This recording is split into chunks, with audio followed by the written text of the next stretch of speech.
perhaps mass adoption, especially mass adoption in educational contexts. Speaking with this particular community of people, this audience, this group that is gathered here for this particular event, I think that's where I can contribute the most for my particular roles and expertise. We see a lot of wonderful case uses and technical vocational training. We just heard from medical and nursing practitioners using this. But when we start to feel like XR and other technologies, related technologies, feels more like the air we breathe, when we learn and we teach, when we're getting beyond the fields of study that are active in participating in their development, i.e. outside of the STEM fields, things like marketing or tourism and hospitality, or perhaps things like journalism, that's when I feel it might be a great indicator of we're starting to hit bigger mass adoption, and especially we'll get more inroads in perhaps K-12 education and more of the outlying fields, the less techie fields moving forward. My name's Eric Hawkinson. I'm based in Kyoto, Japan. My day job is educator at a university in Kyoto. I have some other roles that are displayed up on the screen here, and they will be coming up here and there as I try to give us a helicopter view of the state of research, the goings-on of using various XR technologies, spatial computing technologies in education, higher education, K-12 education, and how I'm going to help us do that is, I know there's several different kinds of audience members here. Some of you are developers, some of you are making hardware and software products, but a lot of you that I've talked to over the past day or so really want to understand educators, institutions, and how to connect what you're doing, what you're developing, and your services that you're creating to connect with them. And so I'm going to try my best to give you some context through first laying some groundwork on the state of research, especially when thinking about how this is connected to teaching and learning. Then I'm going to show us two development projects that are now not just at one institution, but many institutions, one in augmented and one in virtual reality. Then we'll talk about how these are being deployed, not just at my institution, but at institutions that I consult with, collaborate with, and some of my colleagues from around the world. How these are facilitated, mostly in higher education and K-12 settings, some of the pain points that educators are dealing with when trying to implement, use, and disperse these technologies in various educational contexts. And then we'll go into how we're trying to curate, develop, incubate, and develop communities of practice around these technologies to further support the further proliferation to this mass adoption of which I started off the talk today. So again, my name's Eric. If I go a little fast, all of the things, like any good educational technologist, can be found online, erichawkinson.com, and you can also speak to me later for slides, citations, research papers, project summaries, et cetera, et cetera. So again, my name's Eric. Thanks for being here. All right, so let's start with the current state of how we're thinking and learning about the effects. What happens when we start to use XR in various educational contexts? I'll start with something down here. As I cherry-picked a study, a meta-study, meaning a group of researchers took a bunch of different studies, approximately 50 different studies, and did an analysis of the effects, both good and bad, of deploying IVR, mostly headsets, in various educational contexts, from everything from like nursing to physics to spatial computing and other things like that. So what we see here in the middle is 0.38, and that is the mean for all of these studies. There's about approximately 50 studies between 2016 and 2020, and they're looking for measurable pre- and post-test gains or losses when comparing more traditional approaches to learning a topic or comparing that to putting them inside a headset, IVR. And what we see out of all of those particular studies, I picked this one in particular because it is also kind of matches what we see in our research groups based in Japan and other places around the world, but also anecdotally what we see at our university when we're dealing with our students in various fields that I'm going to show you today. So the average of these 50 studies is 0.38 standard deviations, meaning that typically it's small but significant improvements over more traditional methods. Of course, why and how is the big nuanced question that we need to be asking when we think about these gains that we get when we use these technologies. Most of the research that was looked at in this meta-study, it's across the board. It's a wide depth, but most of them saw very modest to low significant gains in using IVR to more traditional routes. So they tested them before, tested them after.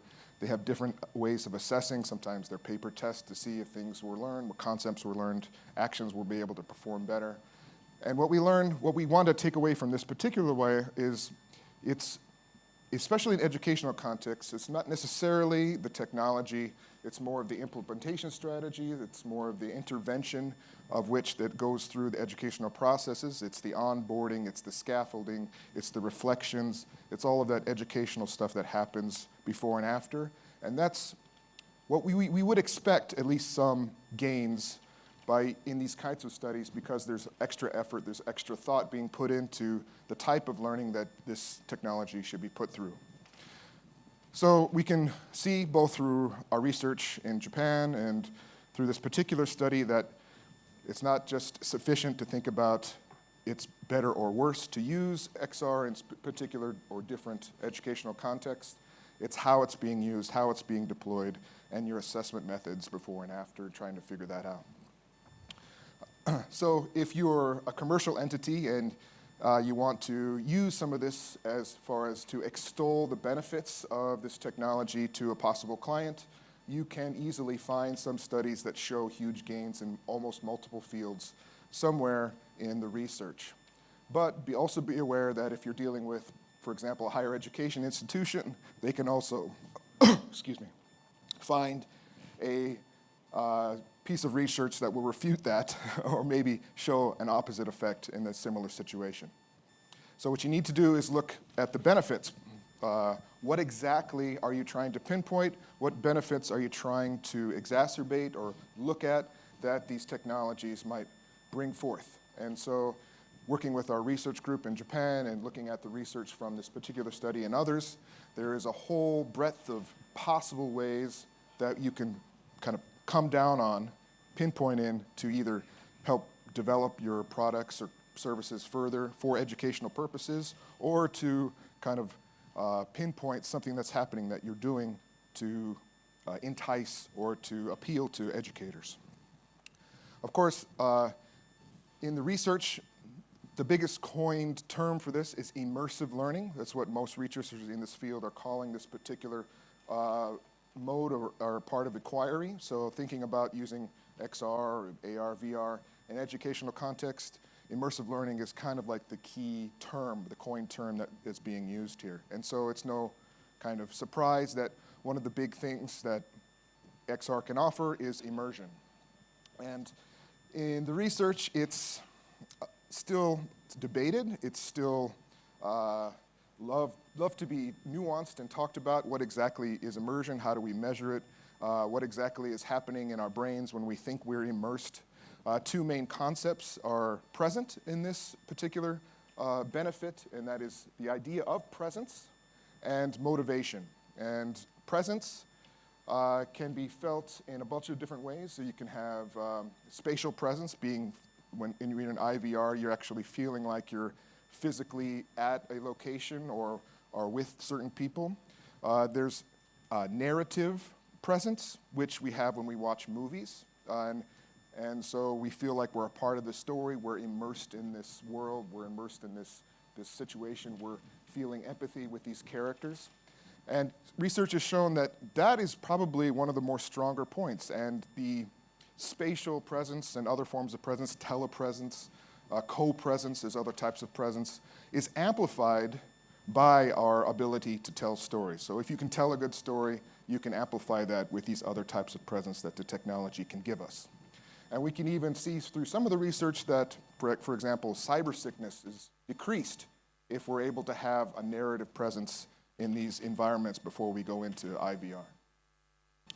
Contextual information, right? So a lot of these things are related. So contextual information is related to learning analytics, right? So we can gather more information about the learner, what they're engaging with, what they're looking at, how long they spend on certain items, how they physically orientate themselves to the content and with other people in the environments. And we can use that to further contextualize, individualize the information. It's very powerful as far as the other terms of presence and motivation as well. If it's more tailored to a particular student's needs or interests, motivation goes up, immersion goes up, presence goes up as well. Engagement, especially first time, second time, third time users, there's a bit of novelty. We can all see this when we first start to use these technologies. But if the content isn't compelling, if you aren't present in the story or the environment or feel like you're getting value out of it, that novelty wears off quite quickly. And so previous speaker talked about the dice. It's kind of a way that we kind of evaluate and understand when and how to use these technologies. But that is changing over time because as this technology gets more widespread, gets a little bit cheaper, the way that things we evaluate to simulate, if they're perhaps maybe a little less dangerous or a little less inconvenient, the give and take with that is changing over time. Special ed, kind of near dear to my heart. There's a lot of promising research of using these technologies for students in all types of learning disorders, from autism to dyslexia to other special needs students might have. So there's a lot of great research happening that extols the benefits of these technologies in those particular contexts. And the type of research that's happening around them are all over the board. What we'll see here today is mostly related to implementation where I live and how effective it is. So on the other end of that, though, we have some challenges. So we have our research group, and we published this last year. And when we're thinking about the return on investment, in the educational context, we're mostly concerned when our investment is, did we have better learning outcomes? Did we have more equitable outcomes? Did the distribution of those learning outcomes get flattened, perhaps? Are things more easier and equitable or easy to reach for the teacher and the student? Are things more well understood? And are those skills transferable to wherever they might go? So there's a whole bunch of challenges that are laid out in this particular research, but I want to kind of pinpoint a couple of them that are probably important to people in this room. So the technical challenges, right? So especially dealing with high fidelity, high tech, there's a lot of calibration that needs to happen. There's a lot of bandwidth that's needed sometimes. There's a lot of facilitation of space, hardware, and software. And when we're thinking about the digital divide in education, meaning the separation between the haves and the have-nots as far as digital literacy, being able to use technology, and digital access, being able to have the latest devices, we see that being exacerbated slightly when we start to use software, hardware that employs the latest fidelity, the highest poly counts, et cetera, et cetera. So in educational fields, we usually see things that are a little less close to the cutting edge of technology, and that's by design because we want to diminish this digital divide and have things more accessible to more students. A couple things also on here. Facilitating these environments are sometimes hard for educators. Educators, not just education, but we tend to use technology as we used technology in the past. Like the internet was started with static pages, much that look like magazines and websites. So teachers have their curriculum, they have the way of doing things, and they want to think and transfer those to what they're doing, perhaps in XR. And sometimes that doesn't translate well, so you need a champion, you need the people involved to help teachers translate the way of doing things, the ideas they want to convey, and put those through the lens of these technologies. So 2 big challenges to be met, and others that I can go into. Privacy is also a big concern. Move fast and break things is not really something educators want to hear, especially dealing, if the younger you go down the chain in the US, like things like HIPAA compliance, COPPA compliance, GDPR in Europe, are more stronger for using, especially with young children. And so that is a big concern for educators as well. All right, let's talk about 2 big implementations of this that I developed. This one started about 10 years ago. And I shouldn't name the name of the company, but they were represented actually at AWE many, many years ago as well. But considering a low-tech situation, it started with a grant, I think 2013, to develop augmented reality materials for English textbooks for English learners in Japan. So we started by augmenting textbooks, but really that spread to the school seeing this technology and bringing it outside the classroom. This particular school was doing community engagement as a main source of the curriculum. So we had these big rallies every year, 2014, 2015, 2016, 2017. It got as big as 250 people in the last year, where we'd put groups of people together, use this app that was mostly based on image recognition, and threw them out in the city in teams, and they got to know what to do in a disaster by visiting the fireplace and going through these kind of augmented reality location-based challenges, or visiting City Hall and learning how to contribute to the conversations happening around local taxes, garbage collection, etc. You can see some examples of this before, but what this has evolved into, which is, I think, the most powerful thing and what educators really want, are authoring tools for their students. Me, in my classes, which I'll share with you in just a moment, I really want my students to kind of understand their role in whatever field they're in. That might be journalism or tourism or whatever their role in shaping the future of these technologies. It gives them a little more motivation, gives them a little more understanding, and might help them in their prospective careers after they graduate. So we're using these to let students actually now create their own, for example, gamified tours, adventures in perhaps migration studies, if you can believe that or not, or saving the environment, location-based, just getting them to think about connecting digital things to real things. Now moving on to virtual reality. This is a project that we started in 2018. We had a group of students from our university volunteering to go down to Kyoto Station and guide people around the city as a part of their vocational training to prepare for a career in tourism and hospitality. So I devised a quick VR module for them to get ready for that process. They're not native English speakers, but they were able to think about designing, curating, guiding, what to say, where to go, what to do, using virtual reality. And at that time, we were using some Google products, Google Tour Creator expeditions that have joined the pile on the Google graveyard since. And so we started developing our own platform. And during the pandemic, we went online, and down here you can see what we did online. We actually made a persistent virtual space that became a tour museum, where students that are creating these tours put posters of their hometowns on this virtual location, and when you went up to the poster and touched them, you would go to these places. And now that we're back in the classroom, we have developed a space for this. I'll show you in just a moment, where students are actually using both the physical space and the tour locations and the VR contents to actually simulate tour businesses moving towards the future. In Kyoto, we have a concentration issue. Revenge tourism is a thing where we are. Over-tourism is a thing in Japan right now. And we're thinking about ways to talk with the city and there are tourism students, to let them travel the road less traveled by means of appealing to them using these technologies. So this has iterated on over the years and have a couple more iterations to share moving forward, but not quite ready to share just yet. A couple of papers still in peer review.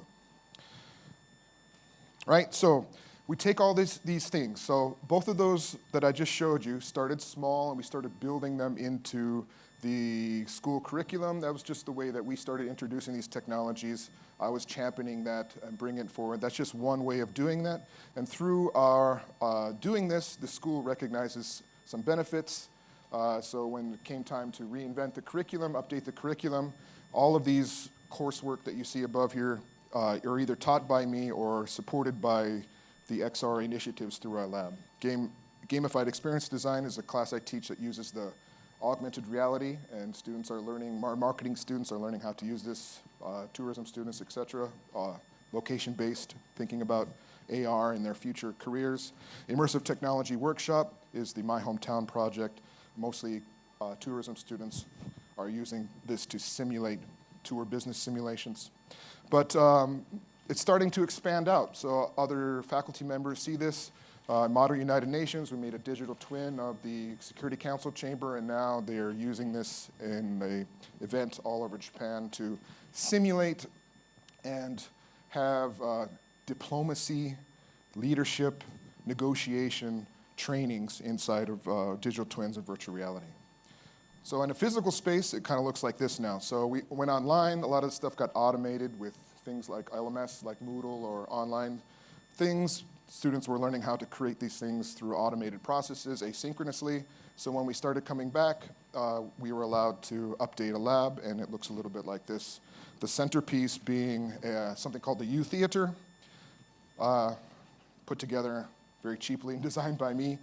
They can get very expensive, but it's actually not so bad to actually make these things on your own these days using simple projection mapping technology.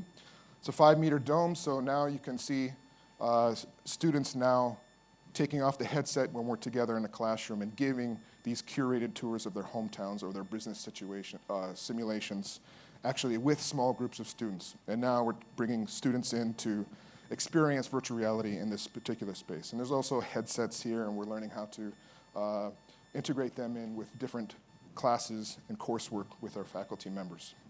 And that's called the Future Hubs. But we also want to connect these to other labs around the world. And so we're starting a community of practice, most notably our research group, MAVR, in Japan, but we're also connecting with other labs around the world. So when we think about my journey that I just showed you with this particular, starting from zero, having a champion, now we're learning other ways that other schools are integrating these in. For example, in Glasgow, Scotland, they did an internal grant competition and got ideas from faculty of how they might want to integrate XR into their curriculum, and they teamed them up with somebody from the IT department that they thought was either low-hanging fruit or interesting or easy to accomplish. Gave them some money, and they paired them up together and developed things. And from that, they're starting to expand on their XR offerings in their university. 2 years ago, I did a visiting professorship at the University of the Philippines, and they did a different approach. They chose a couple of departments, the nursing department and the historical preservation initiatives. And then they took the IT department and gave some trainings. I helped them do some workshops, and now they're curating those specific fields that they want to help develop and move forward over time. And so this group, we're learning some fascinating things. Open educational resources in XR is a big pain point that we're hearing from all of our partners and partner labs around the world. We need more open resources. We need more open source. We need more cross-compatibility and operations between the stuffs that our universities are doing, our partnerships are doing. And so that's one of the big things that kind of came out in these last 2 years. So if you're interested in getting deeper, this is one of the places that you might want to have a look at moving forward. Lastly, just trying to put this all together. A lot of teachers, we're talking about the EACs and D cells of AI, and also the hype cycles.